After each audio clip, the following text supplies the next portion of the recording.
Hello guys, andito tayo sa isang gallery. May exhibit sila ng mga paintings. Ang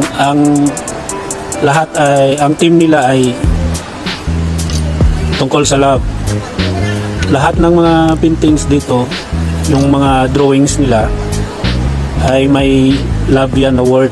Hindi mo lang nakita minsan dahil abstract. Pero pag tingnan mo sa malayo, may mga love yan na mga word. Maganda rin dito guys, lalo na sa mahilig sa art. Marami din ditong nag-vlog, mayroon ding nag-vlog dyan sa tungkol din sa mga art.